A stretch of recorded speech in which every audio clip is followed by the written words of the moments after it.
अच्छा, अब हमारे पास कुछ मोबाइल फ़ोन ऐसे आते हैं जैसे कि ख़ास करके रियलमी का होता है या तो फिर आजकल यूनिसॉक का एक सेट आ रहा है, यूनिसॉक की सीपीयू आ रही है उसमें।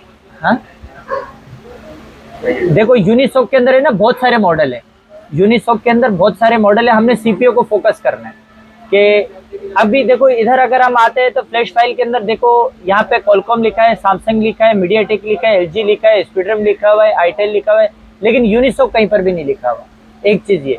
दूसरे नंबर पे ये स्पीडरम लिखा हुआ है। ये स्पीडरम वाले हो गए, यूनिसॉक वाले हो गए, और कॉलकॉम के कुछ मोबाइल फोन हो गए जैसे कि ओप्पो रियलमी में कुछ मोबाइल फोन ऐसे हैं जो भंड करते हैं।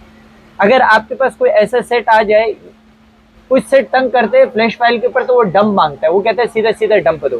तो डंप बनाने का हम तरीका सीखते हैं कि डंप को कैसे बनाया जाता है और डंप को कैसे राइड किया जाता है। तो ये चीज को अभी हम लोगों ने सीखना है। आपने किसी भी सेट का डंप रीड करके सेम मॉडल पे जब आप पूरी डंप डाल दोगे तो आपको फ्लैश करने की भी जरूरत नहीं पड़ेगी, वो डायरेक्ट वेलकम तक जाएगा, सेट पीस आपका मेन्यू तक जाएगा। तो डंप बनाने का तरीका हम सीखते हैं। डंप बनाने का तरीका है कि सबसे पहले हम लोग ने एक फोल्डर बना लेना है, जैसे कि फोल्डर न्यू फोल्डर बना हुआ है। मैं ये पुरानी फाइल को डिलीट कर देता हूँ पहले। तो डंप बनाने का तरीका ये है कि सबसे पहले आपने इसको ये रेस से भी कटा दे, चेक ले लेना है आपने। सबसे पहले आपने चेक इमएमसी लेनी है। उसके बाद देखो यहाँ पे लिखा हुआ है रोम 1, इसको कर दो रोम 2 कर दिया। रीड इमएमसी पे क्लिक मारा। रीड इमएमसी पे क्लिक मारने के बाद डेस्कटॉप पे आपका फोल्डर बना है न्यू फोल्डर 2 के नाम से, इस पे आप क्लिक करके इस सेव का बटन दबा दो। ये आपकी रोम 2 इसने रीड कर ली। उसके बाद फिर आप रोम 3 पे क्लिक मारो, फिर रीड का बटन दबा दो।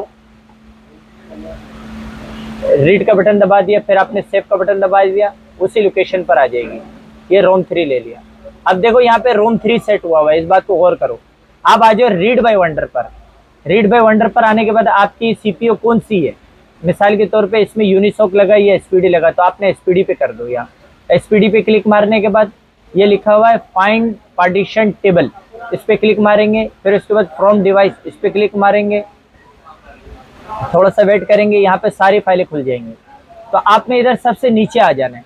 नीचे आ जाने ये यूजर डेटा लिखा हुआ है, इसके ऊपर से चिक हटा देना है।